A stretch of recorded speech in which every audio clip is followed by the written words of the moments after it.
Sir, ஒரு ஜாதகத்தை பார்த்த உடனே இந்த ஜாதகம் முன்னேறுமா, ரொம்ப உயர்நிலைக்கு வருவாங்களா, எந்த ஒரு சூழ்நிலையிலும் இந்த ஜாதகம் வெற்றி பெறுவாரா, எவ்வளவு கஷ்டத்தையும் தாண்டி வருவாரா அப்படின்னா ஒரே விஷயம் உங்க ஜாதகத்தில் இருக்கான்னு பாருங்க.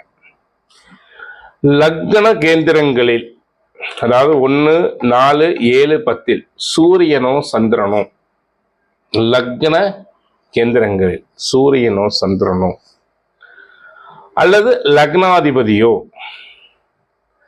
அல்லது உங்கள் லக்னத்துல என்ன கிரக உச்சம் பெறும். இப்போ விருச்சிக லக்னம் அப்படின்னா அங்க ராகு கேது உச்சம். அதே மாதிரி ரிஷப லக்னம் அப்படின்னா அங்க சந்திரன் உச்சம். அதே மாதிரி கடக லக்னம் அப்படின்னா அங்க குரு உச்சம். அதே மாதிரி மகர லக்னம்னா செவ்வாய் உச்சம். உங்க லக்னத்தினுடைய உச்ச ஸ்தானாதிபதி, உங்க லக்னத்துல உச்சம் பெறக்கூடிய கிரகம் லக்ன கேந்திரங்களில் இருக்கும் பொழுது கட்டாயம் அந்த ஜாதகர் எவ்வளவு சோதனைகள் வந்தாலும், தெளிவா அந்த பாயிண்ட் குறிச்சுங்க, எவ்வளவு சோதனைகள் வந்தாலும் 100க்கு 100 இந்த இது ஒத்து போகும். கட்டாயம் அந்த ஜாதகர் ஒரு நாள் மிகப்பெரிய முன்னேற்றத்தை, அவருடைய லட்சியத்தை, அவருடைய எதிர்கால ஆம்பிஷன் சொல்லக்கூடிய தன்னுடைய லட்சியத்தை நோக்கி பயணித்தால் கட்டாயம் முன்னேறுவார். தெய்வம் துணை இருக்கும், தெய்வம் துணை இருக்கும். இது 100க்கு 100 உண்மைங்க. ஆனா ஒரே விஷயம், இதுல அப்படி இருக்கும் கிரகத்தோடு லக்னத்திற்கு 6, 8, 12ஆம் அதிபதிகள் சேரவோ பார்வையோ கூடாது. ராகு கேது சேரக்கூடாது,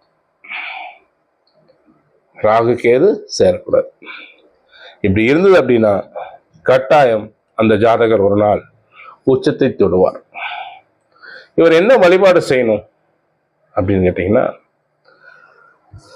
சிவ வழிபாடும் அம்பிகை வழிபாடும் தொடர்ந்து பண்ணிட்டு வரணும். பிரதோஷ வழிபாடு தொடர்ந்து பண்ணிட்டு வரணும். இதை பண்ணார் அப்படின்னா ஒரு நாள் தன்னுடைய உச்ச சிகரத்தை அந்த ஜாதகர் தொட்டே தீர்வாருங்க. இது உண்மைங்க. பாருங்க, ஜாதகத்தை வச்சு பாருங்க. கட்டாயம் அவர் அந்த காலகட்டங்களில் கட்டாயம் முன்னேறுவார்.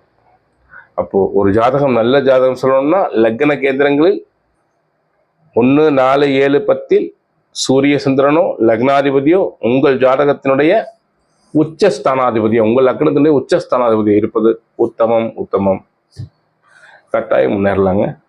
இதை பார்த்துட்டு கமெண்ட் செக்ஷன்ல உங்களுடைய பதிலை போடுங்க. சேனலை சப்ஸ்கிரைப் பண்ணுங்க. தொடர்ந்து உங்களுடைய நல்ல ஆதரவை கொடுங்கள் என்று இருகரம் கூப்பி கேட்டுக்கொள்கிறேன். நன்றி, வணக்கம்.